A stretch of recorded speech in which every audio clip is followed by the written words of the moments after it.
ফিলিস্তিনের গাজা উপত্যকায় ট্রাম্পের শান্তি পরিকল্পনার আলোকে সব জিম্মিকে মুক্তি দিতে রাজি হয়েছে হামাস। নিরপেক্ষ সরকারের কাছে শাসনভার হস্তান্তর করতেও রাজি তারা। শান্তি প্রস্তাবে সাড়া দেওয়ায় ইসরায়েলকে অবিলম্বে গাজায় বোমা হামলা বন্ধের আহ্বান জানিয়েছেন মার্কিন প্রেসিডেন্ট। শান্তি পরিকল্পনা বাস্তবায়নে ইতিবাচক নেতানিয়াহু প্রশাসনও।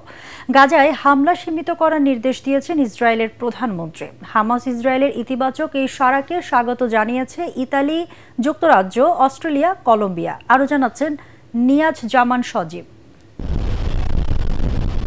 লাখো মানুষের বাস্তুচ্যুতি ও মৃত্যুর পর ফিলিস্তিনের গাজায় দীর্ঘদিনের সংঘাতের অবসান এবং একটি টেকসই শান্তির সম্ভাবনা দেখা দিয়েছে।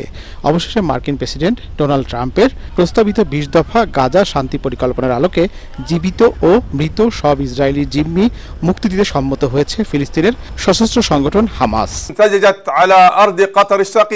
হামাস জানিয়েছে, ইসরায়েল যদি যুদ্ধের রেখা থেকে তাদের বাহিনী প্রত্যাহার করে এবং মানবিক সহায়তা প্রবেশের পথ খুলে দেয়, তাহলেই তারা জিম্মিদের মুক্তি দেবে। বর্তমানে গাজায় 48 জন জিম্মি রয়েছে, যাদের মধ্যে অন্তত 20 জন জীবিত।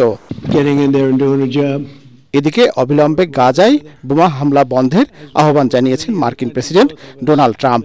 তার আহ্বানে সাড়া দিয়ে গাজায় হামলা সীমিত করার নির্দেশ দিয়েছেন ইসরায়েলের প্রধানমন্ত্রী বেনিয়ামিন নেতানিয়াহু। এসব উদ্যোগকে স্বাগত জানিয়েছে ইতালি, অস্ট্রেলিয়া, কলম্বিয়ার মতো দেশগুলো।